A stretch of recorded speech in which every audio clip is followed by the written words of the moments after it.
My parents are cutting down the oak tree that has been my sanctuary for the miserable childhood they have put me through, so I called the real owners of the land and now they are screwed. My parents ran a business together and constantly fought. I mean constantly. The fights would sometimes devolve into physical altercations that were terrifying to me. I was an only child, so I think I'm the only person in the world besides them who knows how bad it actually got. To the outside world, we were a very normal family. When I was 6, my grandpa asked me what I wanted most for my birthday. Even then I knew I wanted to escape, so I said a treehouse. I helped my grandpa with every single nail in that place and it became my literal sanctuary when there was utter chaos in my house. I was in there when it was 100 degrees outside. I was in there when it was below freezing. I painted it every year, I decorated it, and I treated it like it was almost a religious retreat for me. I came home every summer from college and cleaned, painted, and even slept in it most of the time. I permanently moved out about a year ago, but I also had fantasies that I could someday introduce my kids to my tree house someday. In my ultimate pie-in-the-sky dreams, I thought about taking it apart board by board and reassembling it in my own yard. Yesterday I got an email from my mom that almost as a footnote, she said very casually, "Oh, me and your father are tearing out that old oak tree with your ugly tree house and finally putting in a gazebo with a hot tub. Aren't you excited for us?" My parents always denied how much they scared me when they fought. They also flat out denied that the fights got as bad as they did. Or they say that since they found Christ, the fights and altercations have been forgiven and I should forgive them too. But I just can't forget, and now threatening to tear down my special space seems like the ultimate admission that they either don't know or just don't care how much they tormented me with their constant battles. I'm crushed over this. Apparently it's coming down Saturday and I just can't get home to do anything about it. I asked politely if they could try to save the pieces and my mom said, "We're hiring laborers. I just don't think they'll care enough to try. Thanks a lot, Mom. What can I do here? I'm so crushed. Is this just a part of growing up and being an adult that I have to deal with? Should I pay over $1,200 for a last-minute ticket tomorrow and try to save as much as I can?" Update. So end story is I called my mom to please take several pictures of the treehouse for me, from several angles and inside. She was so rude and dismissive and said something along the lines of, "Oh, Jenny, we don't have time for that and you can't expect us to climb up into that piece of junk?" I was heartbroken all over again because she was callous. I decided that the only way I was going to have any keepsakes was to fly home and either take pictures myself or save as much of the wood as I could.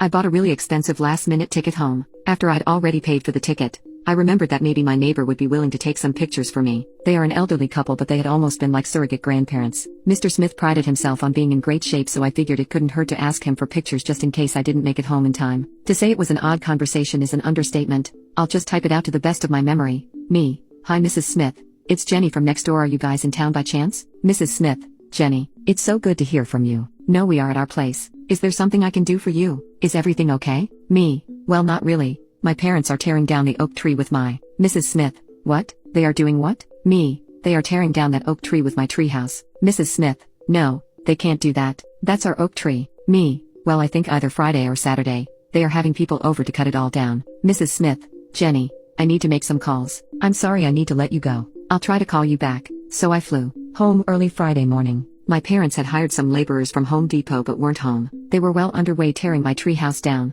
I approached them and asked if I could pay them to set aside the boards and metal parts and not throw them in the dumpster they had brought. They agreed, and I was able to save almost all the wood in a very neat pile. I even tried to number everything so if I ever do get to rebuild it someday, I know what goes together. It wasn't ideal, but I feel fortunate that I did get to save most everything. I'd say at maybe 6 p.m. my parents finally showed up and they were as mad as I've ever seen them. They weren't even happy to see me. What it turns out, the neighbors had their lawyer issue an injunction against tearing the tree down. I can't even begin to say how angry my parents were. And they didn't even really speak to me to tell me what was going on, so I called Mr. and Mrs. Smith back. It took until Saturday, but finally they called and they told me that basically there had been a surveying mistake when my parents had built their house in the 80s and the tree had actually been on the Smiths' property the whole time. They told me they always had an uneasy peace with my parents over the error and had never minded having a tree house in the tree, but chopping it down was crossing a major line. They said the tree gave them great shade in the summer mornings and they could not imagine tearing it down for any reason. They asked me what my parents' reasons were and I told him about the gazebo, and he literally started laughing that my parents had the nerve to knowingly build a gazebo on their property. He said he'd always planned on legally deeding the property over to my parents since it's only about an 11-foot error